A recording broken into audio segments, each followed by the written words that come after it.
시편 50편 7절에서 15절 말씀 제가 공독해 드리겠습니다. 내 백성아 들을지어다. 내가 말하리라. 이스라엘아 내가 내게 증언하리라. 나는 하나님 곧 내 하나님이라. 나는 내 재물 때문에 너를 책망하지 아니하리니 너 번제가 항상 내 앞에 있음이라. 내가 너 집에서 숫소나 내 우리에서 순용소를 가져가지 아니하리니 이는 살림의 짐승들과 무산의 가축들이 다 내 것이며 산의 모든 새들도 내가 아는 것이며 들의 짐승도 내 것이미로다. 내가 가령 주려도 내게 이르지 아니할 것은 세계와 거기에 충만한 것이 내 것이미로다. 내가 숫소의 고기를 먹으며 염소의 피를 마시겠느냐. 감사로 하나님께 제사를 드리며 지존하신 이에게 내 소원을 갚으며 환난 날에 나를 부르라. 내가 너를 건지리니 너가 나를 영화롭게 하리로다. 아멘. 본문을 가지고 실질적 드림, 주일 예배라는 말씀을 제목을 가지고 하나님의 말씀을 선포하는 시간을 갖도록 하겠습니다. 우리가 드린 예배는 하나님께서 받으셔야 성립한다 라고 말씀을 드렸습니다. 그럴 때 우리가 드린다는 것이 무엇이냐? 우리의 생활 전부와 우리의 마음과 영혼, 우리의 생명을 하나님 것으로 드리는 것이 곧 우리가 드리는 것이다 하는 거였습니다. 그렇다면 우리가 실제적으로 드리는 것이 무엇이냐라는 것을 고민하지 않을 수가 없습니다. 왜냐하면 구약시대에는 하나님께 제사를 드리러 갈 때에 반드시 곡식단이나 아니면 짐승이라는 제물을 가지고 갔다라는 것입니다. 그렇다면 우리도 동일하게 그러한 제물들을 가지고 하나님께 나와야 하냐라는 것입니다.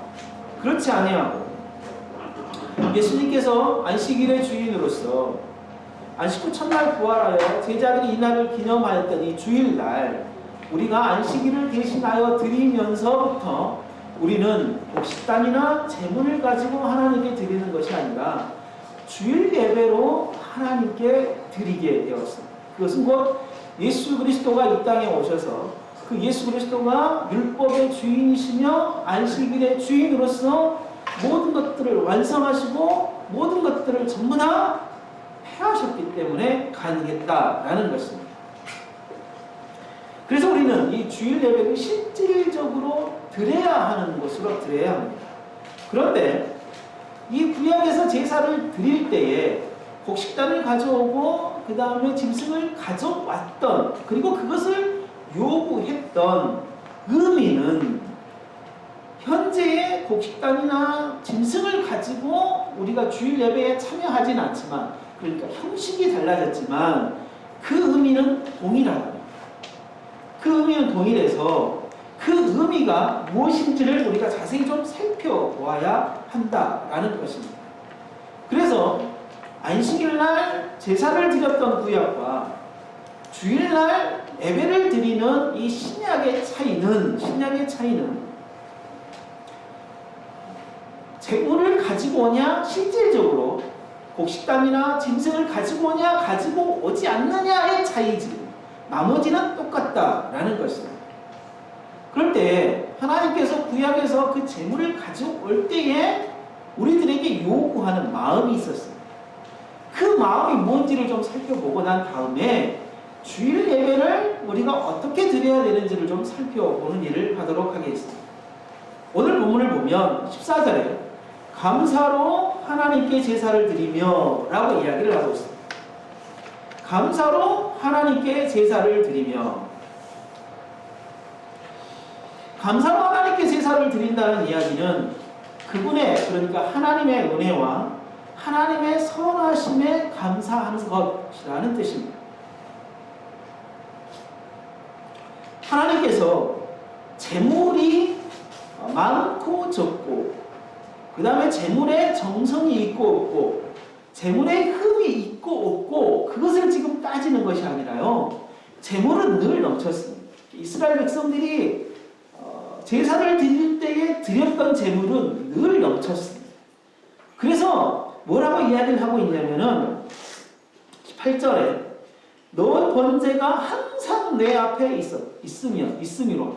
다시 시작해서 너가 가져온 재물이 나한테 드려지는 것이 수시로 있었고 끊이지 않았다. 그러니까 재물을 드릴 때 늘 재물을 많이 드렸지만 너희들이 그것을 어떻게 드려야 할 거냐라고 했을 때에는 감사로 하나님께 제사를 드려야 한다. 감사에 대한 말씀을 하고 있습니다. 그것 때문에 그러니까 감사함으로 하나님께 제사를 드리지 아니함으로 하나님께서 이렇게 마음이 불편하시고 이스라엘 백성들을 지금 책망하고 계신다라는 것입니다. 만물의 주인이신 하나님께서 기껏 소 1000마리를 드린들 흡족하게 받으시겠냐 이 말이에요. 절대 그럴 수가 없다라는 거예요. 왜냐하면 하나님께서 만드신 모든 창조물이 전부 다 하나님의 것이기 때문입니다. 그게 오늘 본문에서 분명하게 이야기를 하고 있죠. 12, 13절에 보면 내가 가령 줄여도 내게 이르지 아니할 것은 세계와 거기에 충만한 것이 내 것이다. 11절에 산의 모든 새도 내가 아는 것이며 들의 짐승도 내 것이다. 10절에 이는 산림의 짐승과 무산의 가축이 다 내 것이다. 내 것이다. 내 것이다. 내 것인데 내 것을 가지고 너희들이 뭐 드려야 할 것이 있냐? 없다라는 거예요. 하나님의 것을 가지고 우리가 하나님께 드리는 것 밖에 되지 않는다라는 것입니다. 그런데 사람들은 대개 뭔가를 많이 드려야 하나님께서 흡족해하고 기뻐 받을 것이다라는 기본적인 생각이 있는 것 같습니다. 우리가 뭔가를 많이 갖다 드려야 다른 사람들보다는 좀 많이 드려야 그것을 좀 정성스럽게 뭔가를 드려야 하나님께서 받으신다 이렇게 생각했던 것 같습니다. 그래서 이스라엘 백성들은 실제 많이 드렸습니다. 미가서 6장 7절 8절에 보면 그렇게 이야기해요. 우리가 너무나 잘 아는 이스라엘 백성들이 고민하죠. 하나님을 기쁘시게 할 수 있는 것이 무엇일까? 굉장히 고민합니다. 그래서 내가 수천 마리의 양과 강을 채울 만큼의 올리브유 그거를 정말 엄청난 양이겠죠. 강을 채운다면 그것을 정말 하나님께 가져가야 하나님이 기뻐하실까? 아니면 이 내 죄를 하나님께서 용서하시려면 내 아들이라도 갖다가 번제로 드려야 한다. 그러니까 아브라함을 생각하겠죠. 아니면 나라도 내 몸을 불태워서 하나님께 드려. 그럼 하나님이 기뻐하십니다. 그러니까 하나님께서 그렇게 대답하시죠. 아니다. 너희들이 이미 내가 기뻐할 것을 다 알지 않느냐. 공의를 사랑하고 공의를 행하고 인자를 사랑하고 나와 함께 동행하는 것. 이미 내가 너희들에게 그 이야기를 했고 또 이미 너희들도 다 알고 있지 않느냐. 그런데 왜 수천 마리의 양을 드려야 하나님이 기뻐하고 또 많은 올리브유를 갖다 드려야 하나님이 기뻐하고 내 몸을 불태워서라도 드려야 할 것을 하나님이 기뻐. 이렇게 너희들이 고민하고 있는 거냐. 내가 이미 너희들에게 이야기하지 않았냐라는 거죠. 하나님은요, 우리들에게 요구하시는 게 뭐냐면 마음이에요. 우리가 구약 백성들이 많은 재물을 가져오는 그 행위 자체가 아니라 많은 애물이든 적은 애물이든 어떤 마음으로 하나님께 가져오냐. 이게 하나님이 우리의 마음을 살펴보는 것이고 또 예수님도 동일한 말씀을 하시죠. 뭐냐면 마태복음 6장에서 보물이 있는 곳에 내 마음이 있다 라고 그렇게 이야기를 해요. 보물이 있는 곳에 내 마음이 있다. 이제 이 말씀을 이제 목사님들이 이제 그렇게 이제 설교를 많이 했죠. 보물이 있는 곳에 내 마음이 있다. 하늘에 보물을 쌓아라. 하늘에 보물을 쌓아라. 땅에 쌓지 말아라. 거기는 종과 동력이다. 부패한다. 헌금을 많이 해라. 헌금을 많이 해서 하늘에 많이 쌓아야 된다. 그곳에 네 마음이 있지 않느냐.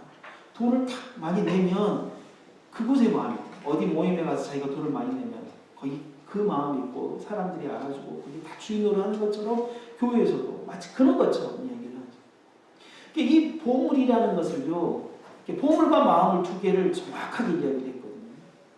보물과 마음이 연결되어 있어요. 떨어져 있는 게 아니에요. 그렇다면 이 보물이 무엇이냐에 대한 퀘스천 마크가 반드시 있어야 돼요. 보물이 뭐냐? 그 전에 이걸 생각해 봅시다. 예수님께서 보물이 있는 곳에 내 마음이 있다. 이렇게 이야기하죠. 6장 1절부터 이렇게 이야기하는데, 너희를 위하여 보물을 땅에 쌓아두지 말라. 거기는 좀과 동력이 해야 한다. 그러므로 너희들은 너희를 위하여 하늘의 보물을 쌓는다. 그리고 3절에 그렇게 6절, 7절에 내 마음 있는 곳에 내 보물이 내 마음도 있다. 너 보물이 있는 곳에 내 마음도 있다. 그렇게 이야기합니다. 그리고 난 다음에 그 아랫절에 하나님과 재물을 겸하여 섬길 수 없다. 그렇게 이야기를 하거든요. 그럴 때에 내 마음이 있는 곳, 내 보물이 있는 곳에 내 마음이 있다. 이 말을 예수님께서 긍정적으로 이야기했다. 이렇게 생각해 봅시다. 긍정적으로 이야기를 했다. 부정적으로, 먼저 긍정적으로 이야기를 했다나, 보물이 있는 곳에 내 마음이 긍정이 있으니까, 그는 보물을 있는 곳에 마음이 있어야 되니까, 보물을 우리가 어떻게든 하늘에 쌓아야 된다는 거죠. 근데 그 보물이 일단 무엇이냐라는 거예요. 보물이 돈이다. 재물이다. 라고 한다면, 돈을 땅에 쌓아두지 말아라. 하늘에 쌓아야 된다. 그러므로 돈은 하나님의 영광을 위해서 써야 된다. 그러면 헌금을 많이 해요. 이게 설교가 가능해요. 이런 패턴이에요. 그러면 그 7절이 문제인 거예요. 하나님과 재물을, 하나님과 돈을 겸하여 섬길 수 없다. 그렇게 이야기를 하면 7절에서는 하나님과 재물을 반대로 이야기를 하고 그 위에서는 보물을 재물과 돈이라고 이야기하면서 그곳에 내 마음도 있다. 전혀 언밸런스하지 않습니까? 안 맞아요. 그럼 보물이 돈이라고 했을 때는 이것이 긍정이 아니라 부정이라는 거예요. 부정. 그러니까 보물이 있는 곳에 내 마음이 있다는 얘기는 세상의 방식인 거예요. 보물이 돈이었습니다. 그러나 마태복음 6장은 산상수훈이거든요. 예수님께서 가르치셨던 말씀이에요. 산에서. 그래서 5장, 6장, 7장은 뭐냐면 하나님의 나라에 대한 이야기를 하고 있거든요. 주제가 하나님의 나라예요. 하나님의 나라는 이러한 것이다라고 상세하게 설명하는 과정 중에 이 이야기가 들어있어요. 그렇다면 이 보물이 뭐냐? 하나님의 나라예요. 하나님의 나라고 했을 때는 맞는 거예요. 뭐냐? 하나님의 나라가 네 보물이라면 그곳에 너 마음이 있어야 맞다. 그리고 그 하나님의 나라는 세상에 두어서는 안 된다. 다시 해서 세상의 방식대로 하나님의 나라를 사용해서는 안 된다. 하나님의 나라는 하늘의 방식대로 사용해야 된다. 그러므로 세상의 방식은 재물은 하나님과 겸하여 섬길 수 없는 거다. 하나님의 나라에서. 이게 그 6장의 문맥상의 스토리입니다. 하나님의 말씀입니다. 예수 그리스도의 메시지입니다. 그때에도 그 포인트점이 뭐가 있냐면 마음이 무엇을 품고 있냐 이 말이에요. 마음이 재물을 품고 있냐, 마음이 하나님의 나라를 품고 있냐, 마음이 예수 그리스도를 품고 있냐, 마음이 땅의 방식을 품고 있냐, 마음이 하나님의 하늘의 방식을 품고 있냐. 하나님께서 우리들에게 요구하시는 것은 예수 그리스도를 품는 마음, 하나님을 품는 마음으로 제사에 임하는 거예요. 제사에 임하는. 구약의 제사와 관련돼서 하나님이 책망하고 요구하실 때에 수도 없이 하나님께서 말씀하시는 것은 내 마음의 상태예요. 내가 어떤 마음의 상태로 가지고 있냐. 이건 좀 더 뒤에서 우리가 주일 예배에 대한 이야기를 할 때 좀 더 이야기 나눠보도록 하겠습니다. 두 번째는 뭐냐면 지존하신 이에게 내 소원을 갚으며 라고 이야기합니다. 이거는 순종입니다. 순종. 이스라엘 백성들이 재물을 가져오는 것은 끊임없이 잘을 했고 또한 이스라엘 백성들이 끊임없이 하나님에게 하는 것은 뭐였냐면 소원이었습니다. 소원을 상당히 많이 했습니다. 내가 이렇게 하겠습니다. 이러하겠습니다. 라는 소원을 상당히 많이 했습니다. 그런데 이스라엘 백성들이 소원한 것은 대체적으로 재물을 자기가 소원할 것이 있으면 재물을 가져와서 하나님께 드리고 하나님께 소원하고 그걸로 끝내버려요. 그래서 하나님께서 이스라엘 백성들을 향해 뭐라고까지 이야기했냐면 목이 곧은 백성이라고 이야기해요. 목이 곧은 백성. 목이 곧은 백성. 신명기 9장 6절에서 그렇게 이야기를 합니다. 아무리 하나님께서 이야기를 해도 또 그들이 소원하겠다고 함에도 불구하고 소원하지 아니한, 소원을 실제적으로 행하지 아니한, 소원을 하나님께 뭔가의 재물을 이렇게 현대에서도 소원을 할 때 대체적으로 어떤 소원을 하냐면 재물, 이렇게 헌금을 가지고 여기다 드리면서 하나님 이렇게 뭔가를 해주십시오. 이렇게 소원하거나 아니면 그렇게 이루어질 줄을 밀고 헌금을 이렇게 하죠. 그래서 일천번제라는 헌금이 되게 그렇게 사용되어 있습니다. 뭔가의 목적을 놔두고 그 목적이 이루어지기를 위해서 일천번제를 막 드리죠. 이런 헌금들은 교회를 좀 이렇게 건물을 키우고 그 다음에 목사의 월급을 좀 높이고 그 다음에 우리 주일학교 학생들에게 좀 더 많이 먹이는데 잘 쓰이고 있어요. 그런 것, 그 돈들은. 하나님은 받지 않으시겠죠. 그것도 좋아요. 왜냐하면 뭐 교회에서 잘 쓰니까. 근데 하나님이 안 보시는 부분들에 있어서 우리가 심각하게 고민을 해야 필요성이 있는 것입니다. 예수님께서도 말씀을 듣고 행하는 자는 반석 위에 집을 지은 자라고 분명한 이야기를 했습니다. 우리가 민감해, 신앙생활을 하면서 민감해야 될 것은 우리의 마음의 상태를 하나님께 늘 살펴보고 우리의 마음의 상태를 늘 점검하는 것이 상당히 중요할 뿐만 아니라 또 하나 우리가 정말 중요한 것은 뭐냐면 말씀에 민감하는 거예요. 말씀에 내가 민감한 어떤 상태로 가야지 말씀에 민감하지 않으면 말씀을 들으면서요 10가지를 들으면서 한 가지가 이해되고 이게 이해가 되고 9가지가 이해가 안 될 수가 있어요. 그건 나쁜 게 아니에요.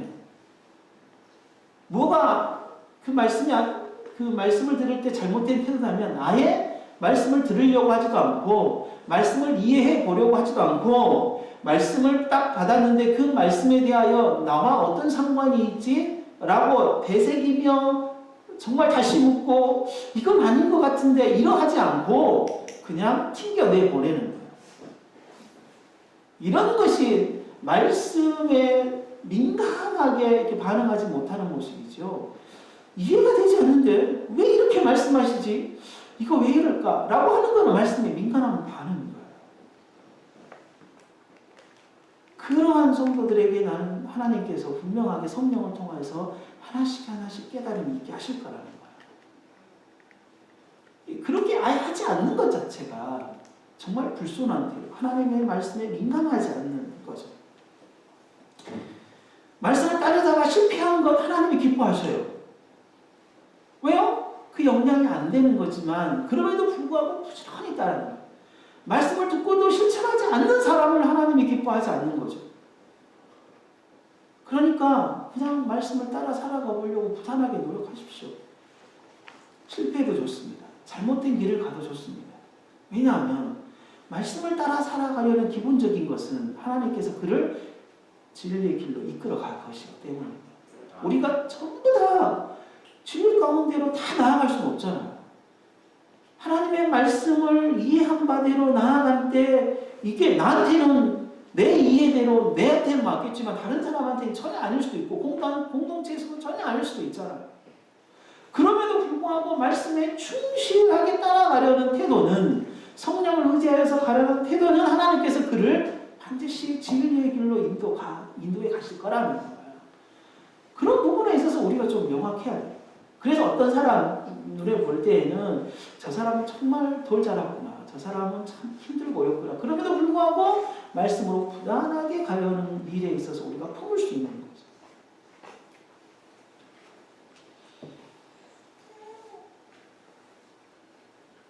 말씀대로 부단한 노력이 하나님께 우리 자신을 드리는 가장 기본적인 것들인지를 좀 알고 그게 실제적인 드림이라는 사실을 알았으면 좋겠습니다. 또한 하나님께서 뭐라고 이야기를 하냐면 자신을 찾아야 된다라고 이야기해요. 15절에 환난 날의 나를 부르라 라고 이야기해요. 환난 날의 나를 부르라.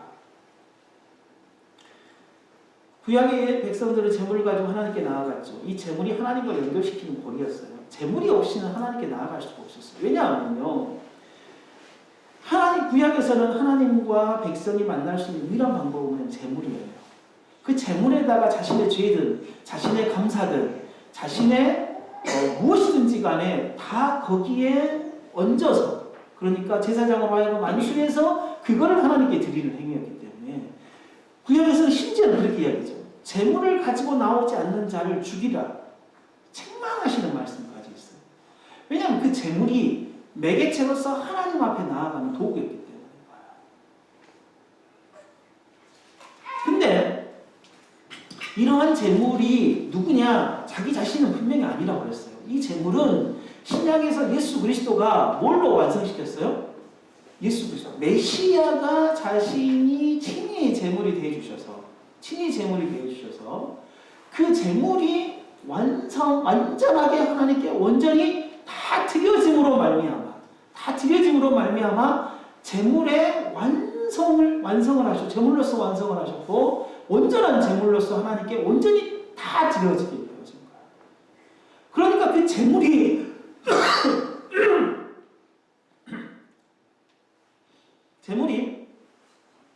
예수 그리스도가 오셔가지고 그 제물로 완전히 화하셨고, 그 제물이 우리가 하나님과 우리 사이에 예수 그리스도로 말미암아 연결체, 매개체가 되어졌다 이 말이에요. 그래서 예수 그리스도가 오신 이후에, 부활하신 이후에 이 신약의 백성들은 전부 다 어떻게 했냐? 예수 그리스도의 이름으로 뭐냐면 예배에 참석했다. 예수 그리스도의 이름으로 하나님에게 나아왔다는 거예요. 그래서 우리가 주일 예배에 참석할 때에는 반드시 무엇을 가지고 와야 되냐? 제물을 가지고 와야 돼. 그 제물이 뭐냐? 예수 그리스도의 이름이에요.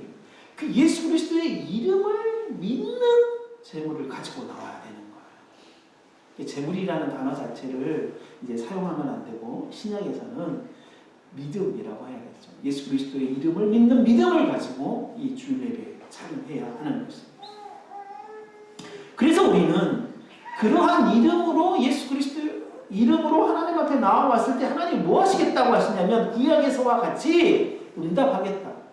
내가 너에게.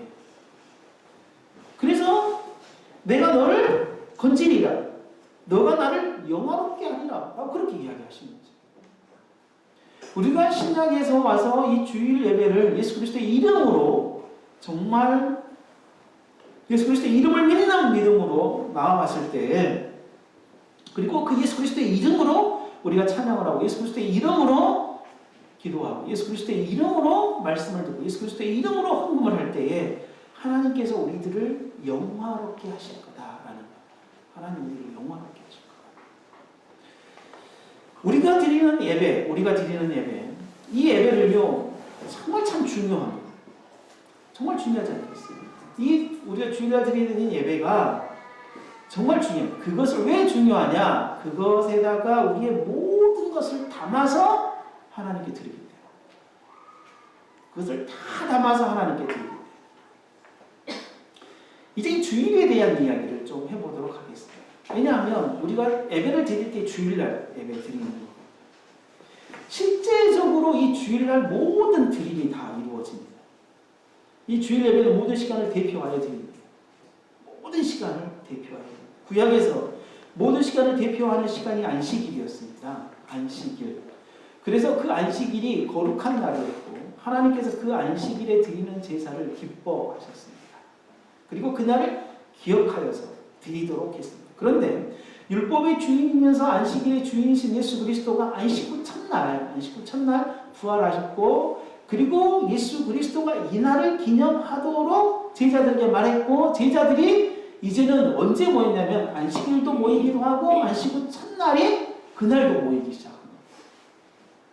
그래서 주일날 모였죠. 8번째 날. 그 주일날 모이기 시작합니다. 그래서 이 날이 이제 명확하게 주일날, 주님의 날로 정해지면서 하나님께서 안식일을 완성시키시고, 부활, 제물이 완전히 완성시켰죠. 하나님을 만나는 그 매개체인 제물이 그날을 완전히 완성시켜서 하나님을 예수 그리스도의 이름으로 만날 수 있는 날은 부활의 날이다. 예수 그리스도의 이름으로. 그래서 예수 그리스도를 그리스도를 믿는다는 것은, 예수 그리스도의 이름으로 나온다는 것은 부활하신 예수 그리스도를 믿음으로 나오겠다라는 거예요. 주일날 예배를 나온다는 거예요. 그런데 주일날 예배를 나온다는 것은 부활하신 예수 그리스도를 믿음으로 나온다는 행위인데, 주일날 예수 그리스도를 믿지 아니하고 토요일날 우리가 모여서 예배를 드린다고 한다면 부활하신 예수 그리스도의 믿음을 가지고 나올 수가 없는 거잖아요. 예수 그리스도의 부활의 사역이, 예수 그리스도의 메시아 사역이 죽고 무덤에 들어간 사역으로 끝이 아니라 부활하시고 승천하신 것이 완전한 사역이거든요. 그것에 대하여서 고백에 대한 분명한 믿음의 확신이 주일날 예배드리는 겁니다. 제자들이 그때 모여서 그날을 기념하고 예수 그리스도의 메시아의 완성, 재물의 완성을 분명하게 이야기를 한 거거든요. 그런데 토요일날 꼭 예배를 드리는 곳이 있습니다. 이단들이죠. 제7 안식일교나 저 석현동에 있는 하나님의 교회, 뭐 안산, 그 다음에 장길자를 하나님으로 믿는 아버지 하나님, 어머니 하나님으로 믿는 토요일날 예배를 드리죠. 거기가 바글바글해요. 사람들이. 참 신기하죠. 그리고 사람들이 또 많이 믿기도 해요. 거기를 가기도 합니다. 잘 보세요. 현대적인 부분들, 다른 거 다 폐지하고 그냥 이렇게 생각해 봅시다. 세상을 지배하고 통치하고 세상의 경제의 30% 이상, 노벨상의 30% 이상 막 이렇게 차지하는 민족이 어떤 민족입니까? 유대인이죠. 그 유대인이 하나님을 정말 잘 믿는 유대인이었습니다. 근데 그 유대인이 오신 메시아 예수 그리스도를 믿습니까? 믿지 않습니까? 믿지 않아요. 믿지 않기 때문에 구약만 하나님의 말씀이고 신약은 하나님의 말씀이 아니에요. 그리고 난 다음에 구약이 하나님의 메시지이기 때문에 뭐죠? 구약의 안식일을 지금도 철저하게 지키고 있습니다. 그들이 예수 그리스도를 믿지 않기 때문에 구약의 안식일을 철저하게 지키는 겁니다. 지금.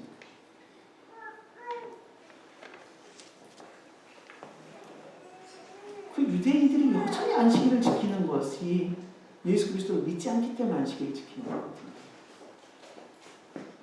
그걸 우리나라에 적용해 볼게요. 수많은 이단들에게 그들이 예수 그리스도를 믿는다라고 고백을 합니다. 유대인들이 예수 그리스도를 믿는다고 하면 이미 그 유대인들은 안식일을 이제 버리고 어디로 왔어요? 전부 다? 주일날로 다 왔잖아요. 예수님의 12제자들도 다 유대인들이죠. 사도 바울도 유대인이죠.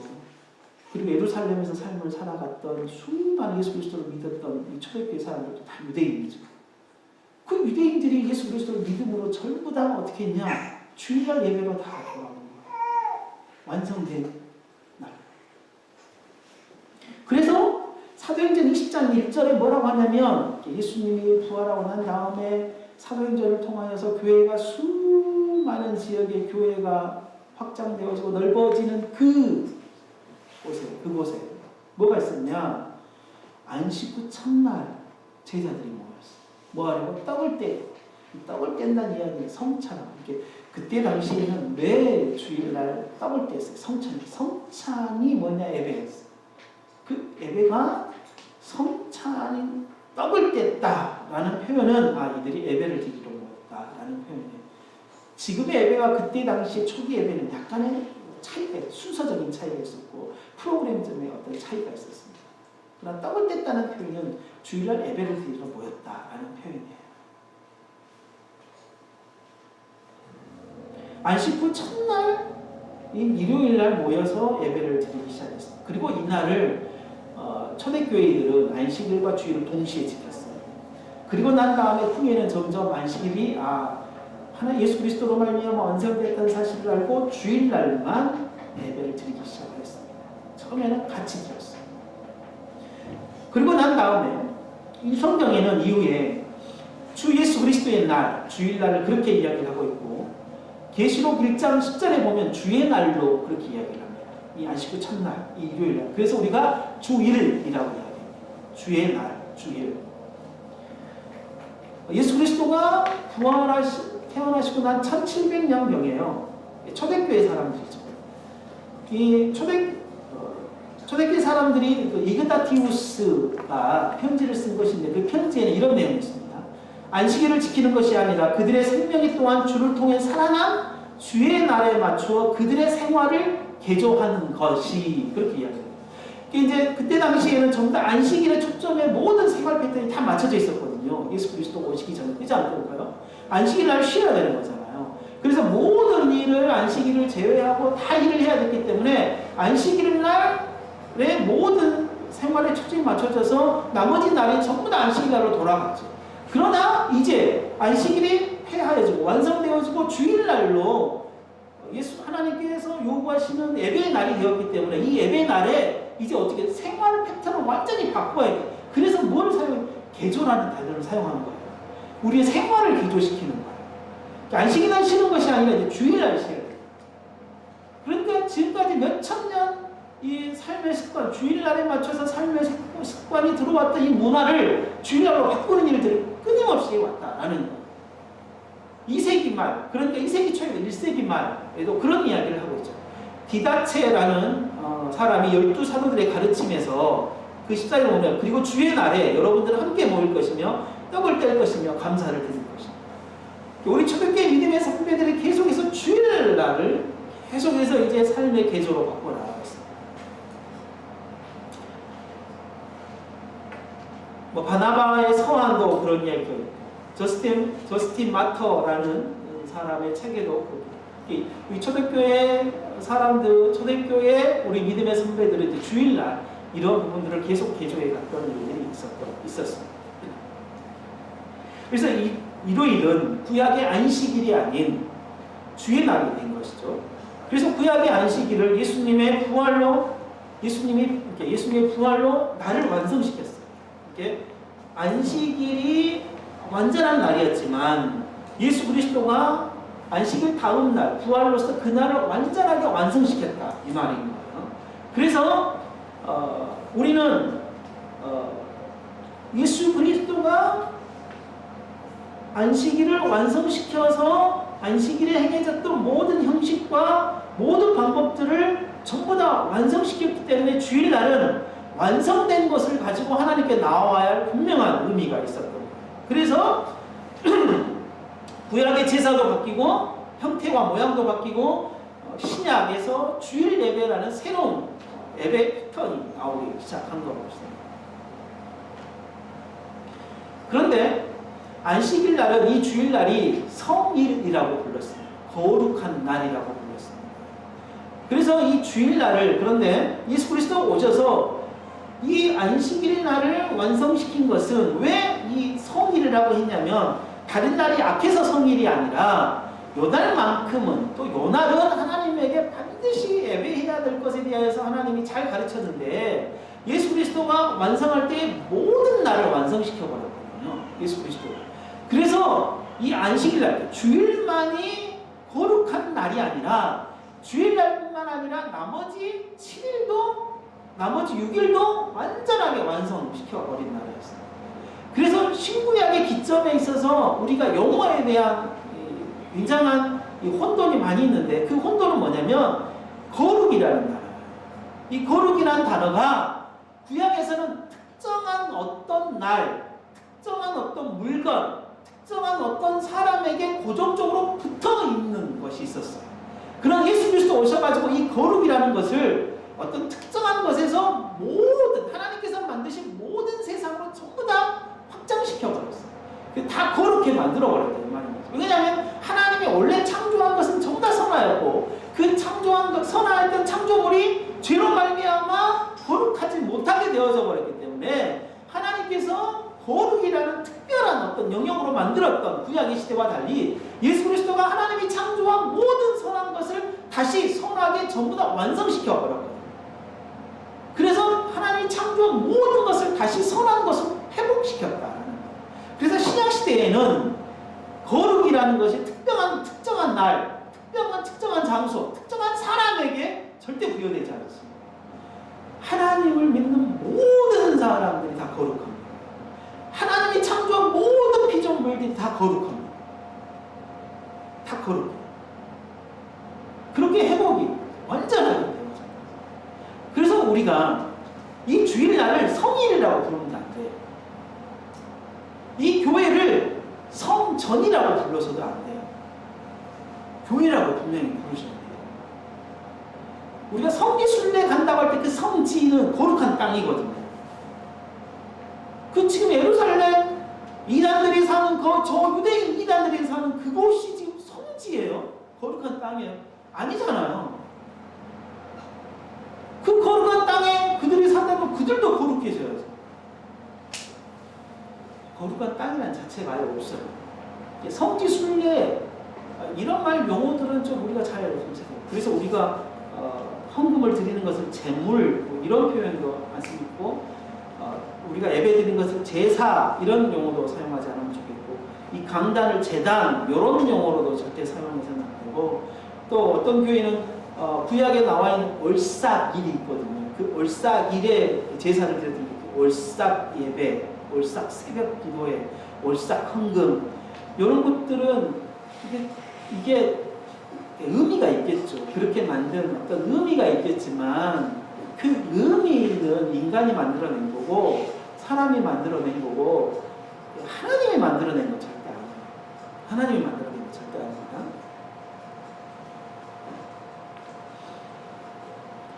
그래서 우리는요, 이 주일날 모든 날이 다 거룩해져. 월요일부터 주일까지가 다 거룩해요.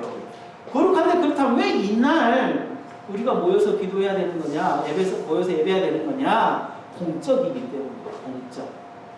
다시 얘기해서 하나님의 백성이 함께 모이는 이 시간, 이 시간에 하나님이 우리들에게 요구. 그래서 이스라엘 백성 신약에 보면 계속해서 뭐냐면 주의 첫날이에요. 주의 첫날. 안식 후 첫날. 예수께서 부활하신 그날. 그날에 성도들이 계속해서 모여요. 그날의 성도들이 모여서 뭐였냐? 예배하여. 그리고 그 모든 거룩한 날을 대표해서 이날 우리가 하나님께 드립니다. 라고 했던 거죠. 또 하나, 곡식단을 가지고 와서 구약에서 하나님께 자신의 생활의 모든 것을 드리는 것처럼 이 주일 예배는 내 삶의 모든 것들을 가져와서 하나님께 드리는 거예요. 내 생활 전부를 드립니다. 라는 대표성이라는 것은 이겁니다. 설명을 늘 하는 것처럼 이번에 축구 국가대표가 아시안컵에서 호주와 결승전을 잘 싸웠지만 지고 말았어요. 졌어요. 근데 우리가 호주로 지금 여행을 가가지고 호주 사람들이 야, 니게 우리한테 졌지 축구. 우리가 1등이야 아시아에서 이렇게 이야기하는 아니야 내가 직접 안 했거든. 내가 나하고 한번 붙어봐. 이렇게 할 수 있어요? 아니잖아. 우리나라 대표는 결국 나라는 거예요. 국가를 대표하는 거거든요. 이 주일날 드리는 것은 주일날 우리가 시간을 정하여 드리는 것, 시간을 별도로 구별하여 드리는 것, 그것은요 내 시간을 대표해서 드리는 거예요. 모든 날이 다 하나님의 날입니다. 내 삶이 전부 다 하나님이 주신 삶입니다. 그러나 특별히 정말 요 날 내가 대표해서 하나님께 드립니다. 그런 거죠. 그러니까 중요한 것 중에 하나가 뭐냐면 그렇구나. 그렇다면 요 날을요 우리가 타협할 수 있을까요? 요 날을 내가 타협할 수는 없는 거예요. 왜? 공동체가 함께 모이는 요 날 말고 내가 다른 날 모이지. 왜 그러겠어요? 하나님께서 요구하시는 공식적인 날, 그리고 주의 백성들이 함께 모일 수 있는 공식적인 시간. 평일날 어떤 날은 어떤 사람들 월요일날 쉬는 사람이 있고 어떤 사람들은 화요일날 쉬는 사람이 있다면, 그렇다면 화요일날 쉬는 사람들이 이렇게 모여서 그러면 그 사람들밖에 못 만나는 거잖아요. 우리 공동체. 그게 아니라 함께 쉬어서 함께 모일 수 있는 하나님께서 공적으로 그날을 지정한 그날 함께 모여서 예배하는 그것을 하나님께서 요구하신다. 이 날은 타협의 대상이 아닙니다. 한 번 정도는 내가 안 드려도 되지. 주일날 수도 없이 드리는 게 한 번 정도는 안 드려도 되지. 그럴 수 있습니다. 근데 요 말 한 번 정도는 안 드려도 되지. 요거는 주일에 대한 개념을 잘 몰라서 하는 거고요.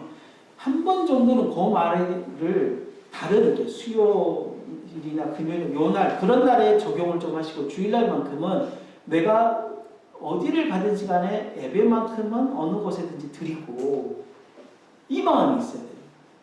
예배를 드리고 여행을 가서라도 반드시 주일날 예배를 드리고 라는 표현이 중요해요.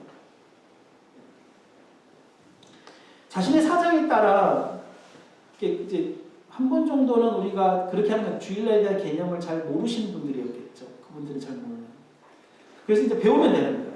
배워서 분명한 입장으로 주일 예배를 드리면 되는 거고, 주일 예배를 또한 자신의 사정에 따라 드리고 안 드리고의 어떤 대상이 절대 아니다.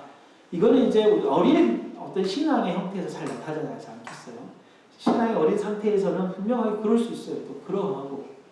그건 우리가 충분히 인정하죠. 그러나 신앙이 잘 자라서, 정말 신앙이 잘 자라서, 신앙이 성숙해서 온전한 주일 예배를 드리는 것이 우리들의 목표가 되어야 할 것입니다. 분명하게. 또 하나는 주일 예배를 혼자 드리는 것이 아니에요. 아까 얘기했던 것처럼 공동체로 늘 드려야 됩니다. 그래서 공동체로서 드리지 아니하고 나 혼자 별도로 예배를 드려야 되겠다. 그런 생각 자체가 하나님께서 우리들에게 요구하시지 않는 것이다는 겁니다. 그러한 어떤 삶을 대표해서 드리는 것들에서 우리가 주의해야 할 사항들을 좀 이렇게 이야기를 했었고, 또 하나 주일날 반드시 우리가 드려야 되는 것은 뭐냐면 물질입니다. 그러니까 우리가 내 시간, 내 삶, 내 생활을 대표해서 하나님께 드리는 것은 어떻게 보면 눈에 보이지 않는 것들이에요. 눈에 보이지 않는 것들을 하나님께 대표하여 드리는 것이 분명하게 있고, 그렇다면 눈에 보이는 건 어떻게 하겠냐 이 말인가요? 눈에 보이는 모든 것들을 대표하여 드릴 수 있는 것이 뭐냐? 그게 헌금인 거죠. 재물, 돈을 하나님께 드리는 행위입니다. 그는 분명한 것도 뭐냐면 하나님께서 우리들에게 주신 것을 가지고 드리는 거예요. 내 것을 가지고 드리는 것은 그것은 어린 소의 일입니다. 본문 10절에서 12절에서도 분명하게 하나님의 것이다 라고 했을 때, 그러니까 눈에 보이는 소, 양, 전부 다 하나님의 것이죠. 그 눈에 보이는 모든 것들을 대표해 드릴 수 있는 물질적인 것들이 참 중요하다. 근데 이 드리는 것은 무엇에 따라 드려야 되냐면 하나님께서 각자에게 일용할 양식을 주시되 그 일용할 양식에 따라서 드려야 한다라는 것입니다. 한 달에 1,000,000원을 하나님께서 주시면 그 1,000,000원에 합당한 것을 하나님께 드려요. 한 달에 100만원을 주시면 그 100만원에 합당한 것을 하나님께 드려야 한다라는 것입니다. 여기에서는 반드시 신약과 구약을 통틀어서 헌금에 대한 이야기를 분명하게 할 때에 제사장이나 교역자들의 생활비를 위하여 드려야 하는 11조, 연보, 이게 헌금으로 분명하게 드려져야 합니다. 각자 성도들이. 두 번째는 가난한 자를 위하여, 그리고 정말 돌봐야 할 이웃을 위하여 드려야 하는 11조, 연보, 구약의 11조, 신약의 연보. 그 헌금들이 분명하게 드려져야 합니다. 세 번째는 우리가 구약에서 제물로 드려지는, 제사할 때에 필요한 물건들, 그것들을 사기 위하여 드리는 거예요. 사기 위하여 필요한 비용들. 그래서 신약에서 우리가 주일 예배할 때에 필요한 비용들에 들어가는 것들을 11조 연보 헌금으로 드려져야 한다라는 것입니다. 그럴 수 있습니다. 하나님이 믿어지지 않는데 하나님에게 헌금을 한다. 이거는 좀 불가능한 일이에요. 솔직하게 불가능해요. 그래서 하나님 믿어지지 않는 사람은 헌금을 많이 하려고 생각하지 마십시오. 그건 맞아요. 그러나 단순히 내가 이 교회를 다니니까 내가 회비 내는 차원에서, 그리고 내가 밥도 먹고 함께 교제도 하고 또 이 교회가 운영되는 그런 차원에서 내가 좀 내겠다. 내십시오. 그러나 하나님이 믿어지지 않는다면 헌금이라는 생각으로는 내지 마십시오. 그러니까 하나님께서 별로 받지 않으실 거고, 또 하나님께서도 그거를 요구하지도 않으실 거예요. 그러나 하나님이 믿어지신다면 이 세 가지 헌금을 반드시 다 하십시오. 그래야 돼요. 이 세 가지 헌금을 반드시 생각하고 기억하고 자신이 하는 헌금에 그것을 다 담아드려야 되는 것입니다. 말라기 시대에요, 헌금을 이렇게 했습니다. 너무나 잘 드렸어요. 그런데 말라기 시대의 백성들이 흠 있는 것을 가지고 와서 드렸어요. 근데 말라기 시대는요, 나라가 없는 상태고요, 돈이 넉넉하지 않는 상태였어요.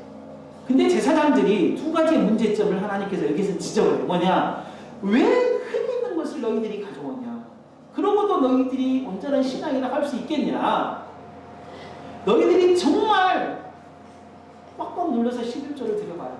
이 11조는 돈에 대한 11조가 아니라 온전한 11조를 제발 드려봐라. 그럼 내가 너희들에게 복을 주지 않겠냐. 왜 흠있는 것을 가져? 이게 백성을 책망하시는 하나의 부분이 있었고, 하나의 또한 책망이 뭐였냐면, 그것을 가지고 왔을 때 제사장들이 흠있는 것을 분명히 봐요. 근데 제사장들이 흠있는 것을 가져오는 것을 뭐냐, 제사장들이 백성들을 가르치지 않아요. 그거를 받아서 11조의 창고, 그러니까 헌금 창고에 집어넣어놔. 받아버린다 이 말이 제사장. 받지 않아야 되는. 그래서 제사장들이 왜 너희들은 흠있는 것을 가져온 그것을 받고 있냐 이 말이에요. 책망이 하나님께서 두 책망을 하시는 거예요. 그럴 때 백성의 입장에서는 아까 충분하게 이야기를 했습니다. 그럴 때 이 말씀이 저에게 적용됩니다. 우리 교회는 아직 자리 못하잖아요.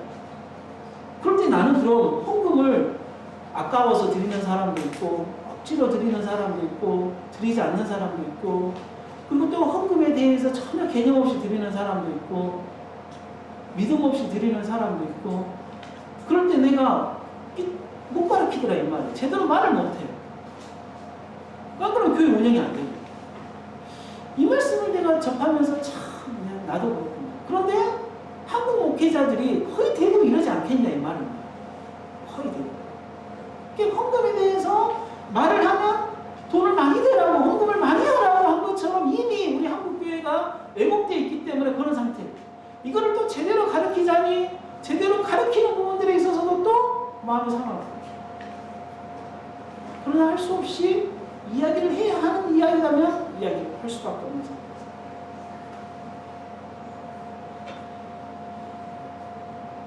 하나님께서 받으시는 일, 우리가 드리는 삶과 영혼과 마음, 생명을 드릴 때 그 의미를 잘 담아서 드리는 것이 주일 예배. 주일 예배는 그릇이죠. 그 의미를 잘 담아서 드려요. 절대 여기서 놓치지 말아야 할 것은 의미를 훼손하는 주일 그릇은 안 돼요. 이 그릇이 의미를 훼손해서는 안 돼요. 충분하게 의미를 살리는 주일 예배. 그게 우리가 드려야 할 예배인 것입니다. 그러므로 정말 의미, 지금까지 했던 모든 의미를 잘 담아서 정말 우리가 좀 온전한 주일 예배를 드림으로 말하면 정말 실제적으로 하나님께 드립니다. 그것을 정말 하나님이 기뻐 받으셔서 정말 우리들에게 이 시간에 우리를 영화롭게 만드는 하나님의 응답과 반응이 있는 놀라운 일들이 있기를 원합니다. 지금 함께 기도하겠습니다.